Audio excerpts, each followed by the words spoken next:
All right, let's do the thing. So everybody, DC, how did we get here? serious conversation we have to have around DC Comics about how Jeff Johns did an amazing job with Forever Evil.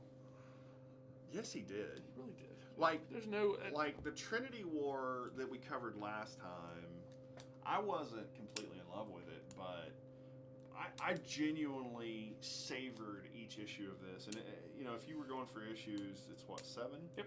But, it's not bad.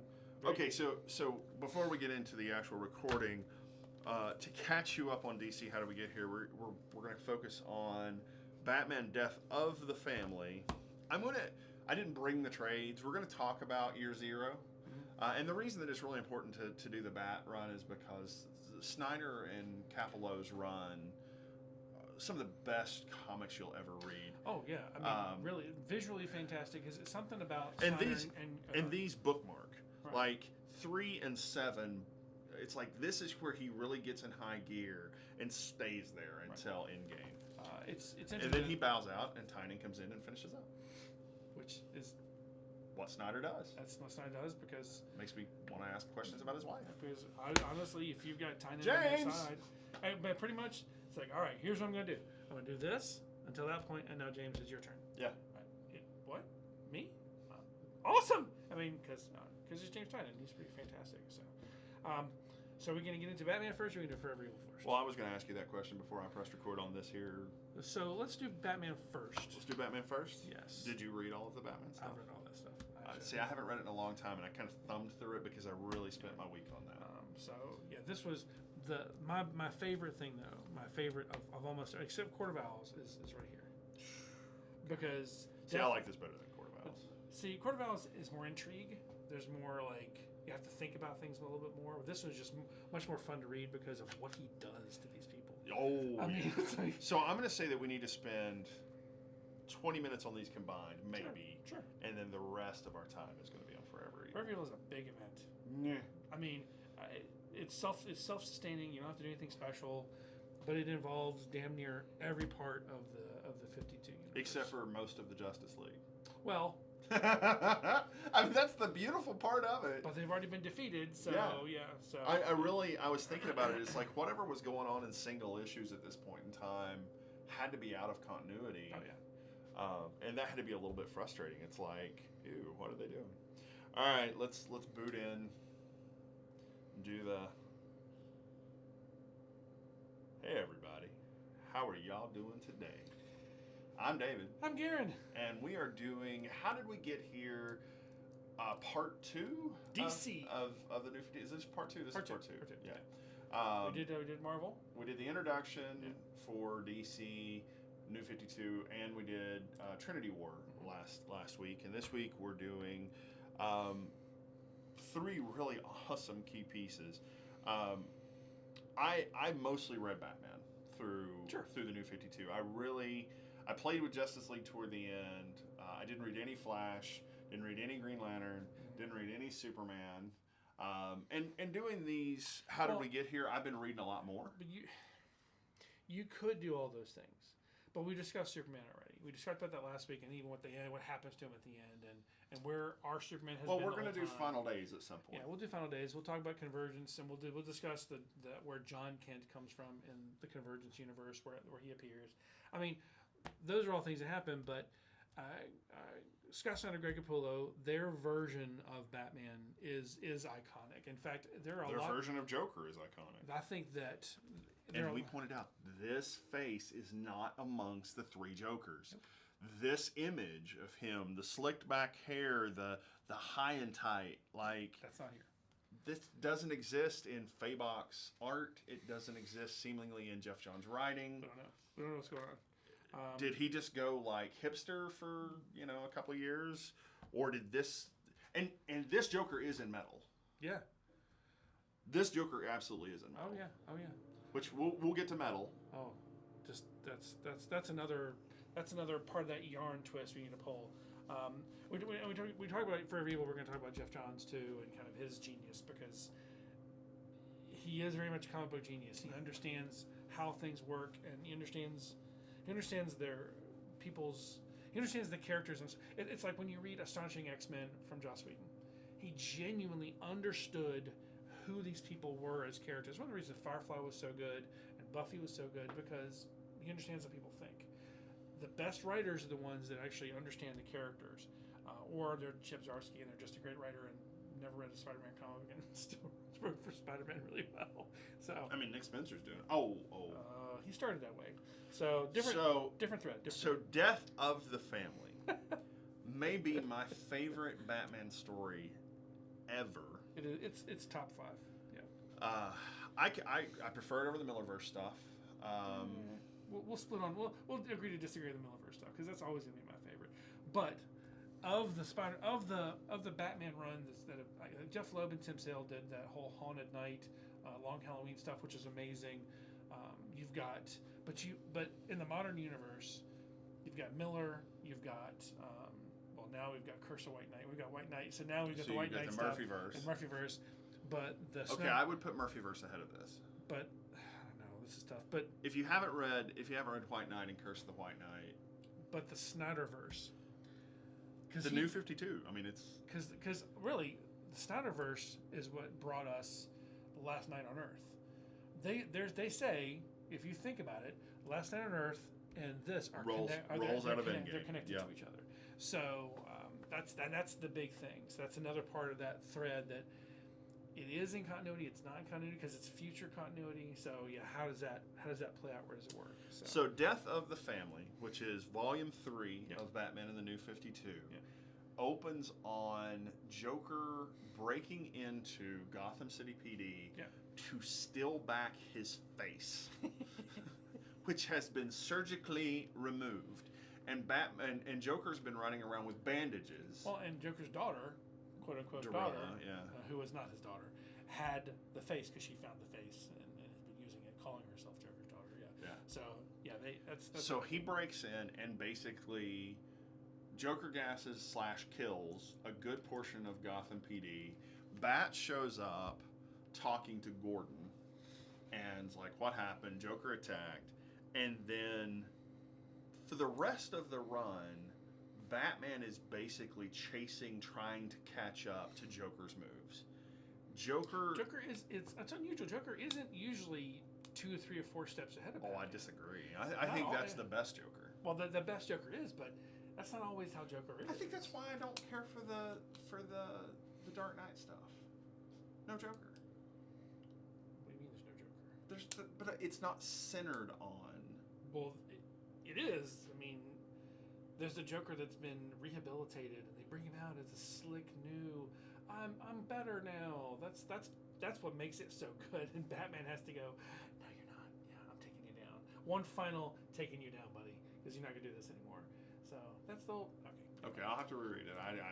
Oh yeah, he's definitely part of it. But anyway. But it's also the mutants and the right, Nazis. and that's all the stuff that I don't care about. Yeah, I love that stuff too. So Death of the Family. Really, a lot of the meat of the middle. There's a lot of really interesting stuff that's happening, but does it matter in telling the story? No, not really.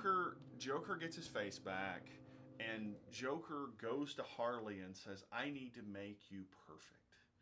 I need to fix everything that's wrong with you because you used to be this brilliant mind." But remember, Joker and Harley are not together in this run. And it's an important. It is. This is where Joker and Harley break up. Exactly. Officially. Yeah. So he gets her in this dark room. Is done with him. He gets her in this dark room, and he's got this straight razor, and he says, "I'm going to make you perfect."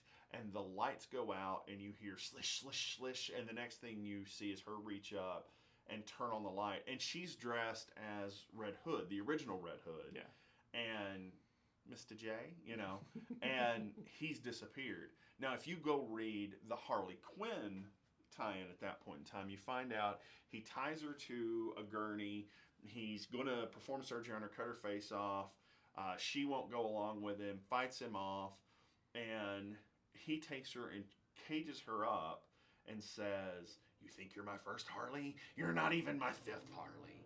And there's bones of all these other, people that are there. Kind of the implication that he has had Harley Quinns before, and that Harleen Quinzel is just the latest Harley Quinn. And so she basically beats the snot out of him with the hammer and says, "I had enough of you." Yep. And We're done. she walks We're done. away and launches this really cool kind of independent Harley, no longer completely broken, crazy, subservient character, Which leads us into the Murphyverse. which does sort of lead us It does. into a Murphyverse. Exactly. Do I think That's the split that right Sean Murphy kind of takes that Harley? Yes, So absolutely. maybe Sean Murphy takes the 52 universe that doesn't exist anymore, and that's where we are. Maybe. So I mean, it doesn't really matter at this point because you're talking two completely different things. But I think here's the thing: at what point do you think he knows the identities of all these people? Okay, so this Joker has known from the pages back here, and I think it's hilarious when I pulled this out, I found a poster for Uncanny Avengers 15. When How long have you had this book? Since it first dropped. That's awesome. And if you haven't read, if you love Joker, if you love Bats, and I'll get into why this is important. We'll back up from it, but this scene is really important. It's here when early Bruce fights Joker for the first time, back when he drops the actual Joker card. The card, yeah. When he drops the card, Bats takes him down. Joker goes to Arkham for the first time, supposedly. Right. Bruce can't help himself. He's so ensconced on this character. He is so ensorcelled by Joker. It's his opposite. He goes to him. It's Yang versus Yang. He goes to him in a suit as Bruce Wayne, sticks the card up on the glass and says, "You know, I just want you to know that I'm always going to be here if you get out." And Joker turns and looks at the card, but refuses to acknowledge that Bruce Wayne is Batman, supposedly. Now, I think, and this is my theory on the whole Three Jokers thing, I think this Joker has known who Bruce is since that day and has tried to shape the path of Batman. He only shows up when he wants to make a change in Batman's life. I think that is the death in the family Joker, and he... Oh, that's the crowbar Joker? He killed Jason Todd to change Batman. I think that Joker's been pulling strings for years, and I kind of hope that comes out in the Three Jokers run. Now, we can argue that this look for Joker is it's Greg Capullo. This is the Alex Ross Joker. The Alex Ross Joker? Yeah, the Alex Ross Joker of the dancing Harley and Joker. Oh, okay. The slick back hair. You think that's him? See, and I think that Snyder's just really fond of that haircut because we see it in Undiscovered Country. Undiscovered Country, exactly. Yeah. Which is interesting. It's a haircut I actually wear sometimes when I can get my hair cut. It's amazing I'm doing this with my hat off. I'm so self-conscious right now. Because this is very messy for me. Yeah, I'm at that. I started. But see, you can do that. You have this just nice spiked up. I just not get supposed to be. I'm 3 weeks from a fro. But anyway, yeah. So back to Batman. So Joker realizes that he has to write a story that Tynan will later fix through Tom King. That if he takes out Alfred, he takes out the heart of Batman. And so he sneaks into... Murphy. I'm sorry. Oh, what? Well, Tom King let Bane kill him, so... Oh, yeah, it's like... I mean, there's a poster on the other side of that wall that says, Alfred is dead, Gotham is in ruins. It's what leads to the Joker War. I mean, there's no question. So... Without a moral compass. Without Alfred... That's the moral compass. What happens? Without Alfred, you then need Dick. Without Dick, you need Barbara. Without Barbara, you need Tim. Without Tim, you're screwed. Because at any point in time... Damien? No. Now, I would Damien is not a moral compass in any way, shape, or form. Creative teams, or perhaps I'm pitching this to DC directly, I would love to see a Batman that has been alone with Damien so long that he becomes the dual katana-wielding, murdering Batman. That would be a fun read. But that is not what happens in Death of the Family, which is what we're supposed to be talking about. I will totally write that. That would be wonderful. Give me and Greg Capello on art and just shink. Anyway, so Joker takes out the Bat family, all of them. He gets Damian, he gets Nightwing, he gets Barbara, he gets Jason, and he puts them in the cave. Meaning, not only does he know who he is, but he knows where he lives and he knows all of his family. And when Batman finds them, all of the kids their faces are bandaged. And Alfred, who has been Jokerized, comes in pushing a serving tray. And all their faces. And all their faces are in chafing dishes. Yeah. That he then puts in front of each one of them. As if they're serving them. As Bruce promptly loses it. Because I think he had a bigger problem with the fact that Joker had been Jokerized. That Alfred had been Jokerized and their faces had been removed. I mean, because they'll recover. And here's the genius thing. The first person he unwraps is Damian. Right. And Damian's like, I can't feel my face. My face is numb. How bad is it? And his face is fine. Right. Because Joker realizes that there's only so far you can push. So right. Like, and again, I think he's molding Batman.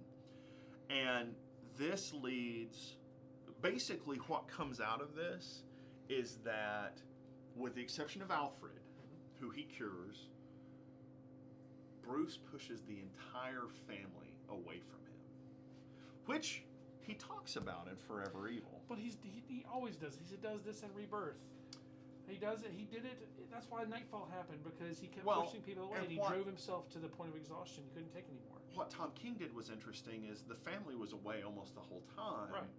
But he had Catwoman, and what kind of influence is Selina? But it's a really good point here to jump over to Forever Evil, because that's an important thing. Selina Kyle, She's Lex Luthor. I didn't kind of understand the first time I picked up a New 52 comic, which was after Death of the Family, interestingly enough, why the hell Lex Luthor was in the Justice League. Why Catwoman was smooching on Batman. Right. It starts with Forever Evil. It does. Tell me about Forever Evil, Garin. So, all right. Jeff Johns, kind of a genius, right? So Jeff Johns is not doing enough right now. Well, I think it looks like DC is saving him for big things. Doomsday Clock, say what you will. Yes, it took 2 years to come out, but Jeff Johns, genius. Yeah, we'll be pulling those threads in the future. That's a thread that comes out of here too. But, yeah. But I'll be blunt. I mean, Jeff Johns, he and Hickman are these pure architects that they pick something like this and they go, okay, what can we do to make this an amazing story? And basically, my guess is he sequesters himself and he puts note cards up and he does things on the wall like crazy people do, like, oh, over here, oh, that and then over here. Jim Carrey, the number 23. Exactly, yeah. So that's my guess, or what's his name from? It's Always Sunny in Philadelphia. So it's like, my guess is that's what he does, because he took damn near everyone except for the Justice League and puts them in this. So oh yeah, this is if you like universe spanning, huge cast, there is nothing better. And remember, if you didn't watch our last How Did We Get There, the Trinity War is important. Yes. Because the closing scene of Trinity War is the outsider who you think is the outsider from Flashpoint, but is not. No. The outsider opens a portal using Pandora's box. Pandora's box is actually a gateway to the Crime Syndicate Earth 3, which is the evil Earth. Now, essentially, it's basically Nega Earth. It's Nega Earth. Essentially, the people are not nice people there. They don't want a Justice League. They want a crime syndicate. Yeah. They may say they're bad people. We don't want them. But the fact is they would prefer this over a Justice League. They prefer the bad over the good. So the crime syndicate is Ultraman, Superman's counterpart, who is allergic to sunlight, but is powered by kryptonite, Right. which actually makes sense. Yeah. I mean, He's an alternate. Why would you? Well, no, I mean it makes sense for the regular character. Right. Why would you be hurt by the place you're from? Exactly. And I get that, yes, Superman is extraordinary because of Earth's yellow sun, and that kryptonite actually brings him back to his normal mortal self Right. instead of the Superman. But it would be kind of neat if it did work the opposite. So you've got Superwoman, who is Lois Lane. Which all things. I would love to know the origin of how that was Lois Lane. Because this crime syndicate is not the original crime syndicate. Yeah, it's a little different. It is. So because of all these things that have happened with the multiverse, this is a slightly different version. Like, there was a crime syndicate years ago that was Crisis on Multiple Earths. We saw that originally. This crime syndicate came from Grant Morrison. Yes. Earth, the Earth mix-up, right? Yes. So Johnny Quick is Flash. Yep. You've got the Green Lantern is the Power Ring. right?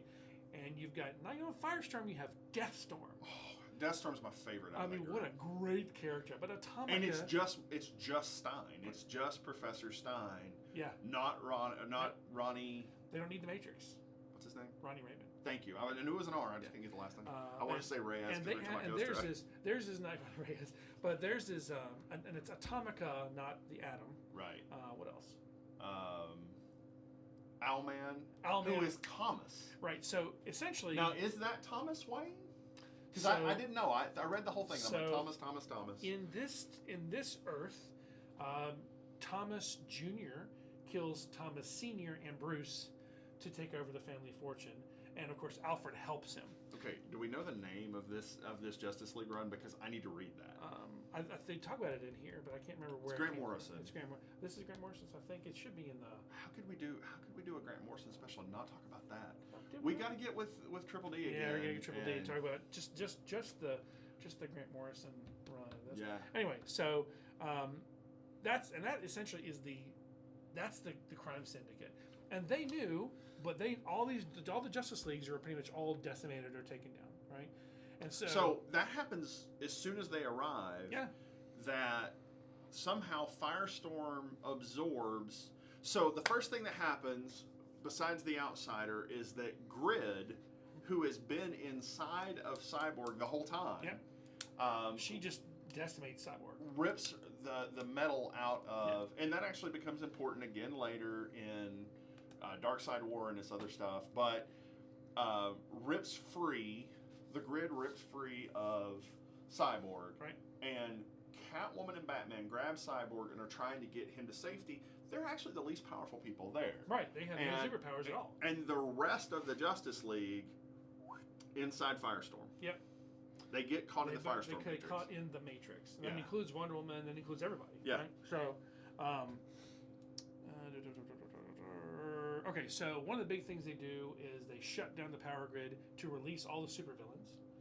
And they kind of go around, like Johnny Quick and Atomica go around and like break into prisons. Yeah. And meanwhile, Lex Luthor, who is threatening Thomas Cord to basically turn over. Yeah, I know, because Ted Cord gets introduced in the New 52 at the end of this, which is amazing, and he's a teenager. Yeah. So Thomas, who's been dead for a while now. Yeah. Anyway. So Thomas Cord and Lex Luthor are in a helicopter. Yeah. And Luthor is trying to convince him to sell Cord Industries because Luthor has a plan. Right. Always has a plan. And again, he's more like Joker. He's two, 3 steps ahead. And this EMP pulse goes off, knocks them out of the sky. Thomas Cord is killed. Lex comes out of it alive and scrambles to this facility and releases Project B-Zero, which is Bizarro. And essentially, this is the Action Comics Superboy version of Superman, but it's a Bizarro version, and he calls it it's a flawed version, but it's Bizarro. It's his Frankenstein's monster. If you see, it's definitely Frankenstein's monster. Of course, we have a Frankenstein in this universe too, but it's Bizarro here, which is actually pretty fantastic. I know it's a creature, but it was my creature. Pretty much, yeah. That was something he actually said. I mean, that's exactly right. So all these supervillains come out of the woodwork. I mean, not in it at all. No, I don't know why they had them on there. Maybe that was the original intention. I don't know. Well, it's kind of like the splash art for House and Powers. There's some things there that don't happen. This is like, So Batman does make it back to the Batcave. Yeah. With Selina. Yeah. Well, And- they go to the Red Room. Well, okay. Let's before that too. Let's talk about Nightwing. Nightwing is captured and he's revealed to be Dick Grayson. Which is a very important thread for all of the following series. So instead of a Nightwing series, We have Grayson. Who everybody thinks he's dead. Well, Batman knows he's not dead, but he becomes Rick Grayson, who becomes a super spy. Right. Right. So, and he's taking down Talon, if I remember correctly. Right. Okay. Anyway, I didn't read any of that. So, so that's another big thread because Dick Grayson is not Nightwing for a good period of time. Right. A long period of time. That was a big thing. A lot of people were really upset about that, but the reality is Nightwing had been revealed, so you can't plug that back up. So, right. Yeah, that's kind of it. So and the funny thing is Barbara at one point in time in this is like, hey, if he's revealed, it's only a matter of time until the rest of us are outed and all of this is put together. Exactly. So you know who didn't play a major role in this? Joker. No. Joker had already had his time. Joker already had his time. Yeah, Harley's in it.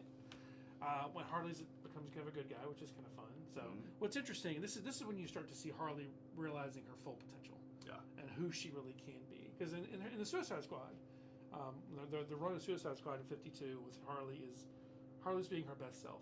She's questioning why the hell she ever messed with Joker in the first place. Exactly. And also why she's not getting that sweet Ivy. So what's funny is, what does Batman do? What is the thing he pulls out to go head to head with these people? He pulls out a yellow power ring to go against Power Ring. This is one of my absolute favorite things. I mean, honestly, just the art on that page. Batman is a yellow lantern. And Sinestro showing up moments later. Hold on. This is worth holding up to the camera.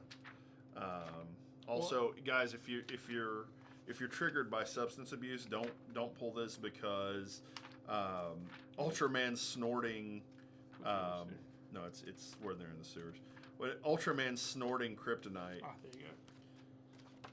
Yellow Lantern. Now, by the way, Batman. Not the first time it's happened, but one of the best. But by the way, we have seen Batman with a Green Lantern previously. Yes. The Lantern rings are going seeking people. Actually, this happens twice. The Green Lantern rings seek Batman. It goes on his finger without his permission, and of course he's like, nope, and of course he goes, boom.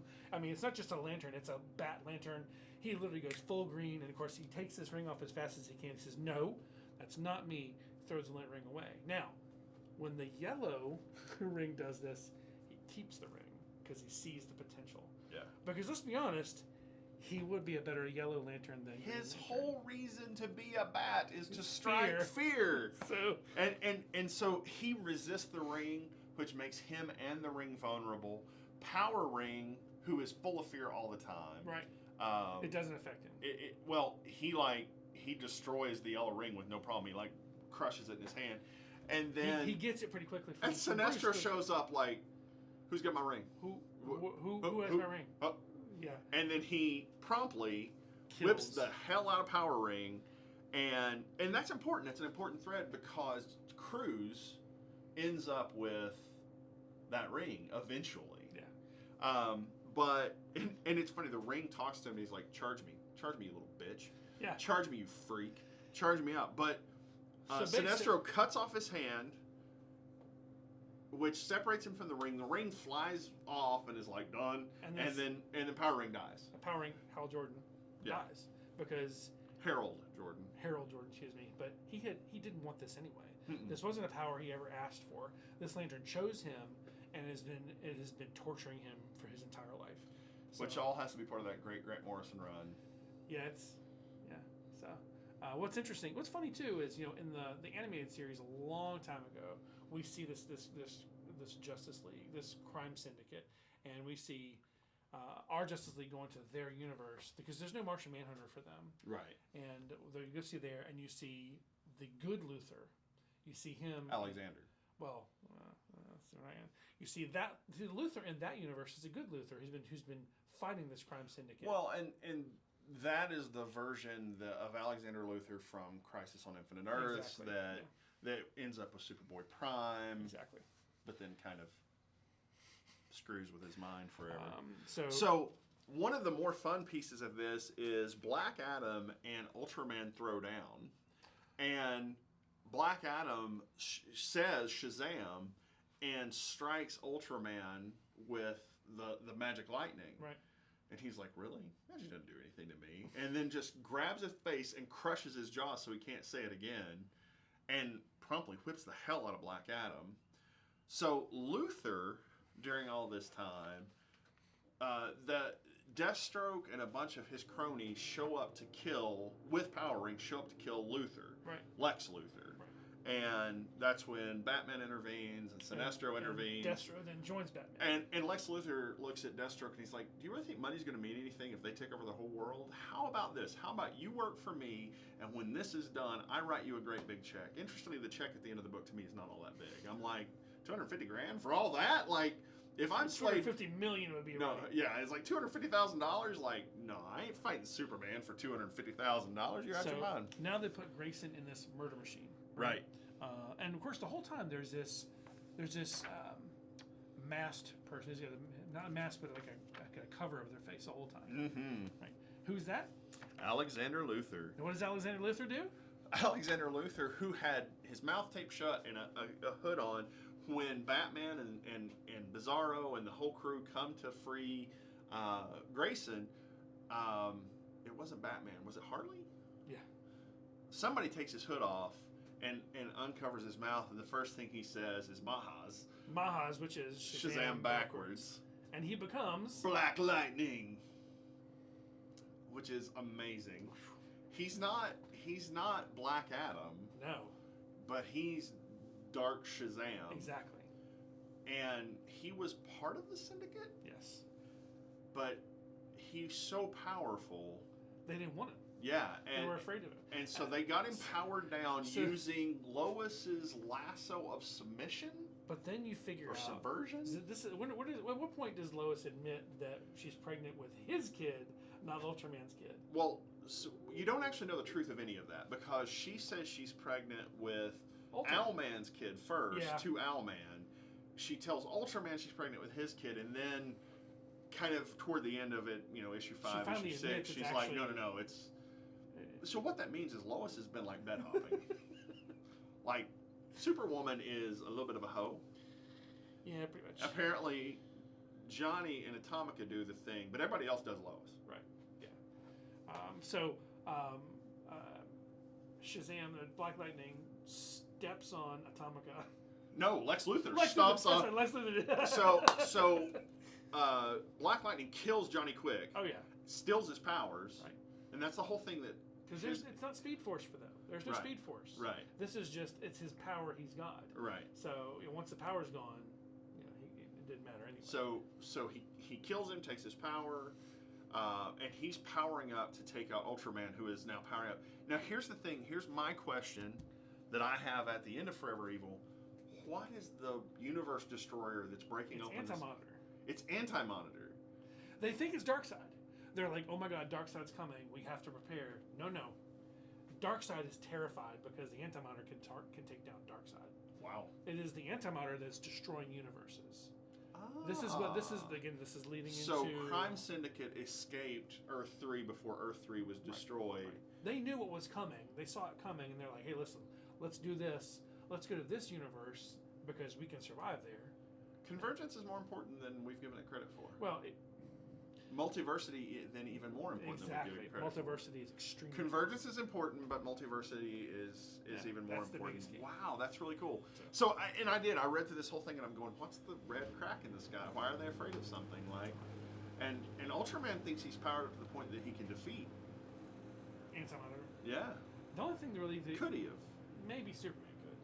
But I don't think this Superman would. You don't think? Yeah. I think this Superman... Well, and this Superman, who's still in the Firestorm Matrix through this whole story. When they do release everybody from the universe is really when everything kind of like finally succeeds. We missed a piece that we need to talk about. Johnny Quick breaks into a prison where one of the rogues is held. Yeah. Captain Cold. Yeah. Captain Cold and Firestorm and Mirror Master and Weather Wizard and I didn't see glider there, but no gold glider. but they have had their weapons.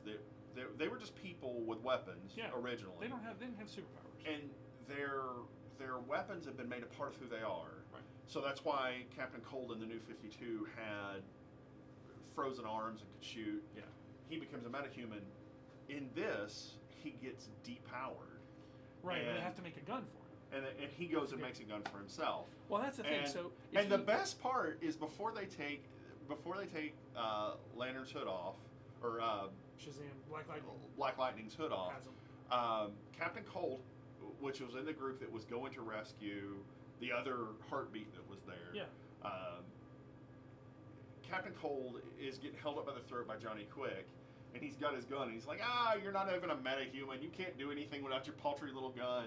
And he says whatever the passphrase is, which was genius. I just can't remember what it was at the moment. Yeah. And the gun fires and hits Johnny in the leg and freezes it. Shatters the leg. And then Snart just kicks him in the leg, and he's like, yeah, not being a metahuman teaches me things.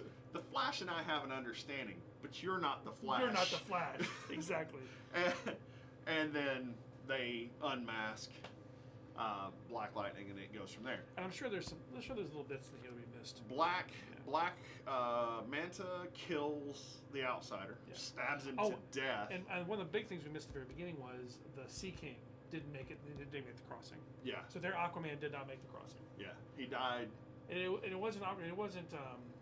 It was his brother. Ocean Master. Ocean Master. Yeah. Who's Sea King. Right. Yeah. So one of the best Black Mana pieces is not on a panel. It's postscript as Luthor's telling a story that Mana goes to the nearest dock as soon as this is over, and at the nearest dock he beats a sailor almost to death, throws him Aquaman's trident, and says, "Tell him welcome back, and I've missed him." It's like, what? So just the absolute craziest event.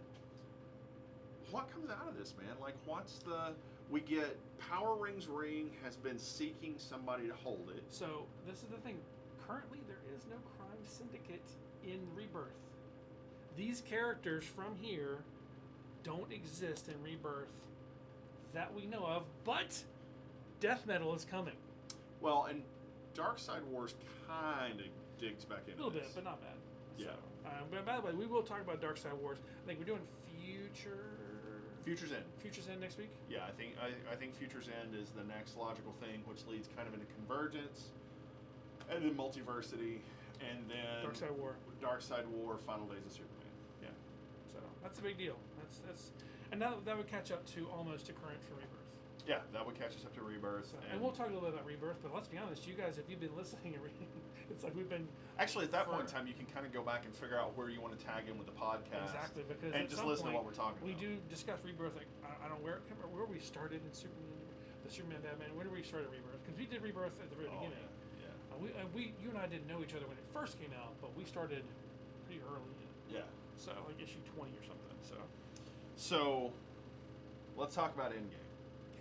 Great story. So at the end of Forever Evil, the Justice League are released from the Firestorm Matrix. Yeah. Deathstorm. Whatever kind of happened to Deathstorm? Oh, Luthor killed Deathstorm. Right. And who killed Alexander Luthor? Oh, that was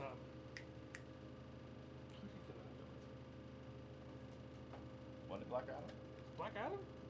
Well, no, it was Luthor. Luthor with their help. And what's interesting too, and I forgot about this. It's right here. Deathstroke and Bizarro are also killed by Black Lightning. Yeah. Yeah. So. And Luthor does kill Luthor sticks the lightning rod in Black Lightning, and he sounds just like, because they're the same person. Yeah. And he says Mahaz, and down comes the thing, and then no more Alexander Luthor, and then Luthor promptly kicks the crap out of Ultraman. And you understand now why at the very beginning of Rebirth. And then he squishes Atomica, which is, that's just so. I've wanted somebody to kill an atom like that for years. So, but you understand now, look at this, how at the very beginning of Rebirth, Luthor is Superman. His Superman, the Superman from 52, is gone. He was completely destroyed. He was Well, we atomized. can get into that in the final days of Superman, but I mean, the fallout is the villains have all been that were involved. Basically, all of these people, Yeah. except for him, who's not Necron's not in it at all. I never found Necron. And maybe he's in one of the tie-in titles, but the bad guys are all forgiven their crimes, Yeah. and are looked at as an opportunity that they could be heroes from this point forward. Well, it could be, Harley Quinn's cleared. It could be Catwoman's Citizen cleared. Cold, not Captain Cold. Right. The rogues are cleared. Luthor's cleared. And actually, I would say in each continuity coming out of Forever Evil, you got some pretty great things. This also kind of explains why Sinestro is more heroic. Yeah. And then we get to Endgame. Please. Joker rises the Justice League. Everybody but Batman. And somehow six them on Batman. But Batman has had a plan. Well, I mean, that goes back to my very favorite Justice League story, Tower of Babel. Exactly. Because remember, look at Forever Evil. He actually goes back to Batcave and shows Selina he's got something for everybody. Yeah. That's why he pulls the Yellow Lantern ring from. And Bruce pulls out a suit. He battles with Wonder Woman. He battles with Flash. He battles with Aquaman. And then finally Soup shows up. And he throws down Superman. Yep. And it answers the question of who wins a fight if Batman and Superman are in a fight. Nobody. Yeah. I didn't really like that answer. The answer's Batman. But Joker begins to take apart everything Batman has built. Right. Again, he knows exactly who he is. Yep. And a lot of this is Joker either A, being an immortal, and really, guys, like, if you love Joker lore, this is a book you really need. Batman goes to the Court of Owls and says, how long has Joker been here? How long has he been a thing? And forever. And they show him eternal. They show him pictures of Joker in the original, settlement of Gotham. He has always been here. He is a force of nature. He is not something you can defeat. But that ends when this ends into Rebirth. So they go into the ultimate throwdown near a resurrection pool full of Dionysium. Yeah. And Joker is trying to crawl into the pool as the cave is collapsing around them. Batman and Joker die together. Right. As of Endgame, Bruce Wayne is dead.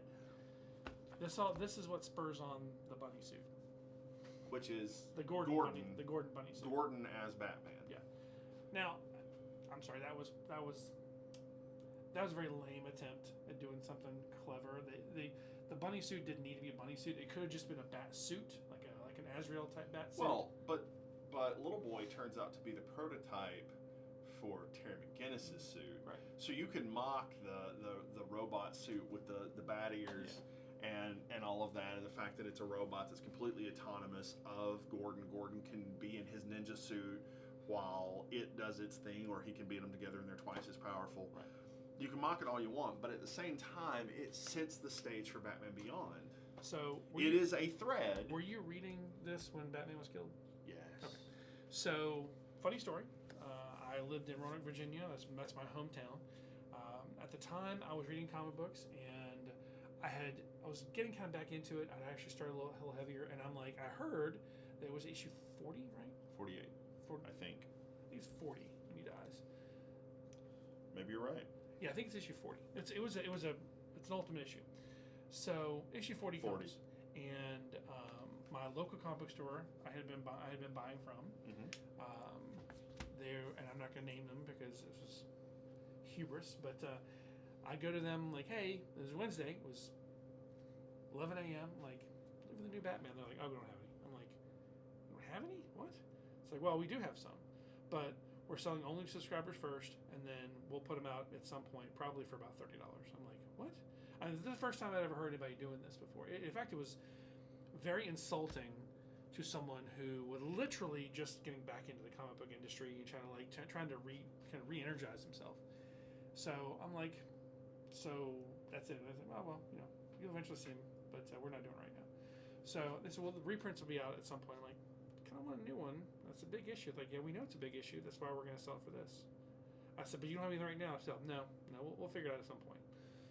I'm like, okay, because I probably would have paid $10 for it, but 30 was a little high. So at this point, I realized that I've got 2 Barnes & Nobles in my town. And Barnes & Nobles are selling DC, not Marvel, but DC on the shelf. So I go to Barnes & Noble, which is, I go to one that's less than 10 minutes away. And I go see that they have 4 on the shelf, so bought all 4. So I then go to the other Barnes & Noble, I buy the other 3 that they have. And so now I've got 7 copies. So I went back to this comic book store and I said, I blinked down, I said, check that out. And they were like, where'd you get those? I said, I went to Barnes & Noble. I said, there's just regular price. In fact, I got my Barnes & Noble discount, so it's a little less than that. 25% off. I said, so, yeah.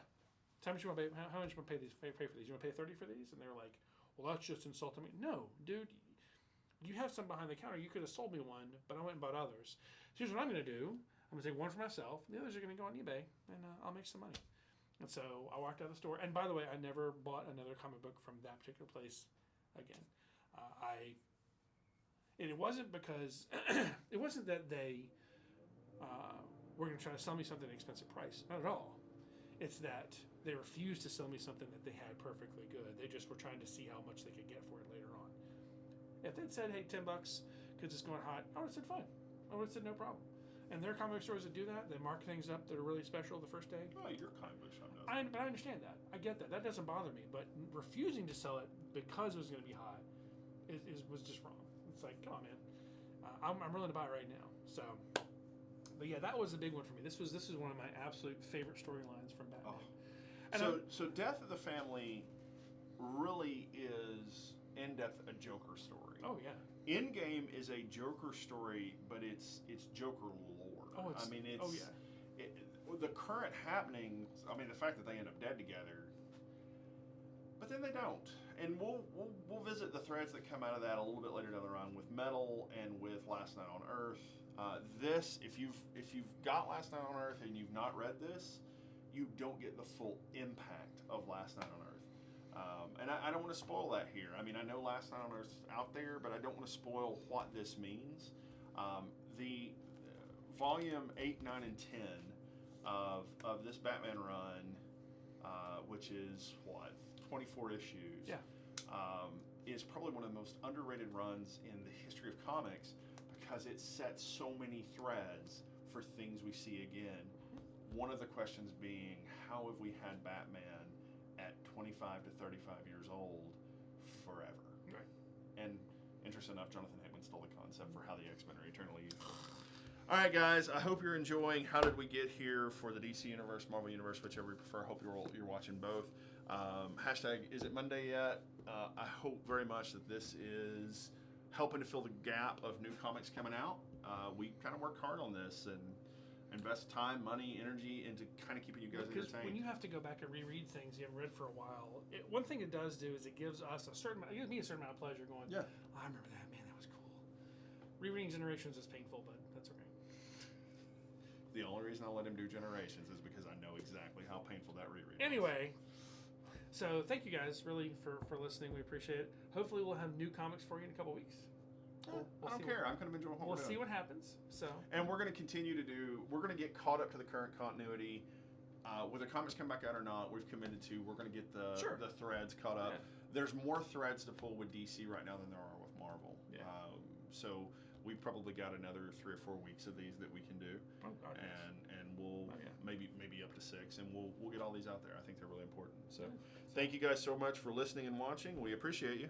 Thanks,